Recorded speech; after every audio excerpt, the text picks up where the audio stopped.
हम डॉक्टर सपंती आपके लिए ले आया हूँ न्यूज़ एंड व्यूज़।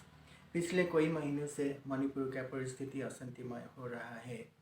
मणिपुर का मेइती और कुकी जू कम्युनिटी के पास हिंसा होने के बाद मणिपुर का सामान्य जनजीवन प्रभावित हुआ है।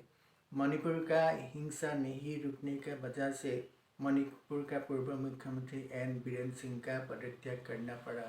इसके बाद मणिपुर में राष्ट्रपति शासन लगाया गया है।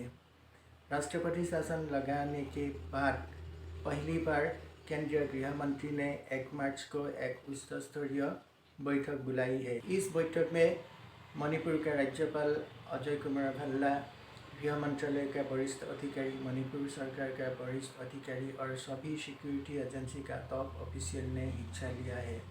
इस बैठक में मणिपुर का वर्तमान परिस्थिति और शांति बहाल रखने के लिए उपाय के ऊपर ज़्यादा ध्यान दिया गया है। अवैध रूप से हथियार रखने वाले का ऊपर सख्त कार्रवाई होगा। इसके अलावा अंतर्राष्ट्रीय सीमा पर जनता का आवाजाही के लिए चिन्हित किया गया स्थानों पर दोनों तरफ बाड़ लगाने का काम जल्दी पूरा करने का निर्देश दिया गया है। नशे के कारोबार में शामिल नेटवर्क को पूरी तरह खत्म करने का बात कही गई है।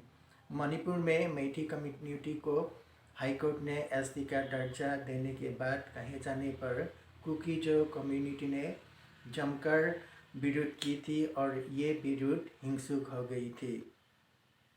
क्योंकि जो कम्युनिटी को लगा था कि मेइती जनगोष्ठी को एसटी का मर्यादा देने से ये लोग पहाड़ों में ज़मीन खरीद सकेगी और ये कुकी जनबहुल इलाका में घुस जाएगी और इसका नकली भी बंटवारा हो जाएगी। मणिपुर में कुकी जो कम्युनिटी का आबादी मणिपुर का प्रधान मेइती कम्युनिटी से थोड़ा कम है। मणिपुर का मेइती कम्युनिटी का आबादी भी घटने लगा है। ये पहले 51% से 2011 का लोकपियल में 44% हो गई थी।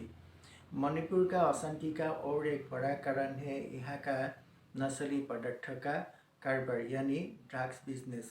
मणिपुर म्यांमार का सीमा से जुड़ा हुआ है।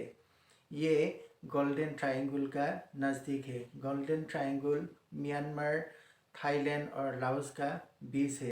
ये साउथ एशिया का सबसे बड़ा ड्रग्स सप्लाई का क्षेत्र माना जाता है। अमेरिकन खुफिया एजेंसी CIA ने भौगोलिक अवस्थिति का कारण इस जगह को गोल्डन ट्रायंगल नाम दिया है।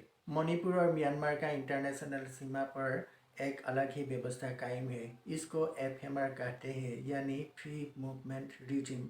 इसका तहत सीमा पर का दोनों तरफ से 16 किलोमीटर तक बिना वीज़ा और चेकिंग के लोग आ जा कर सकते हैं और इस सुविधा का गणना लेके औसत लोग ड्रग्स तस्करी में शामिल हो जाते हैं। मणिपुर में अफीम खेती ज़्यादातर पहाड़ी इलाका में होती है।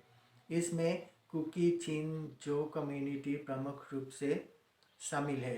मणिपुर का पिछले एन बीरेन सिंह सरकार ने मणिपुर में ड्रग्स के खिलाफ युद्ध घोषणा की थी, लेकिन इसका विरोध में कुकी जो संप्रदाय ने कहा कि ये सिर्फ एक बहाना है। इसका मतलब सिर्फ इस समुदाय को उखाड़ फेंकना है। ये जो भी हो, मणिपुर में ड्रग्स को रोकना है। मणिपुर में शांति बहाल रखने में मणिपुर का प्रमुख संगठनों का सहयोगिता का जरूरत है। तो आज के लिए इतना ही है। धन्यवाद।